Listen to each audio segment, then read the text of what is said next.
hello भाई देखी पड़े आमर और एक वीडियो मैंने से चिकेन तरकारी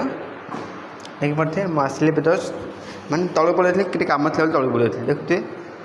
आमर मुझे पिज पकई जाइए से पिज तेल भाजा हो पिज को और पछ मो मामू कहलु आम चिकेन धो से कहते मुझे बन तू आगे चिकेन धोई दे तब देखिली जोटा चिकेन धोया जगह ताहिर पड़ी अदा रेसन पड़ी माने रेसन पड़े अदा पड़ी से अदा मुझे बाछी काढ़ी पा नहीं बाहर ढाल दी मैंने से बेसिन ढाले बेसिन जाम हो मुझे पानी बाहर ढाल दे देख पड़े अब आए चिकेन धोवा चलो चलो भाई आए चिकेन धोवा आम देखिए से मोहर तो कपड़ा कला कपड़ा से गोरे रखा है और पचे मो मामू टे बाहर गला बोली मुझे मैं चामच धरिकी पिज भाजुँ यदि पिज आप न भाजे ना पोड़ी तो नाली कला हो कला होगले आप मसला भल स्वाद लगे और तो पोड़ा पोड़ा पोड़ा लगे ठीक है केवे पिज को पोड़ा देवे देखिए पड़ते मसला मसला सब रेडी कर रखाई मतलब एकदम बढ़िया अभी देखो मु ड्रॉर खोलुची गोटे जगह देखुली और अब देखी गोटे बरा किए रखी मैंने खाई किए गोटे बरा रखी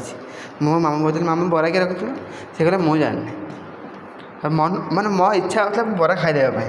फिर भाविली ना किए रखी क्या रखी कि खाईनी है मैंने मोर ये अधिकार है मुझे बरा खाइबा तो मुझे ना ये आउ कार बरा जा बरा सीधे मुझे खाईदेवी बोली कौन रखी तो से रखी तो छाड़ चल आम चिकेन आनी जा देख पाते आम एमती भले धोईदेवा तब चिकेन आने हारी होगला चिकेन देखो आने आम गोटे हाथ मोबाइल अच्छे आउ गोटे चिकेन आनी चिकेन अच्छे तो आम चिकेन जरी काढ़ा मात्र चिकेनटा गंठी अच्छे आ खोलिया पड़ो ए मोबाइल रखी फाड़िया पड़ो है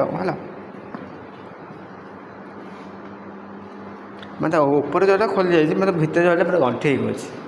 है फाड़िया पड़े दी हाथ में मोबाइल टे बंद करा कि समय देख पाते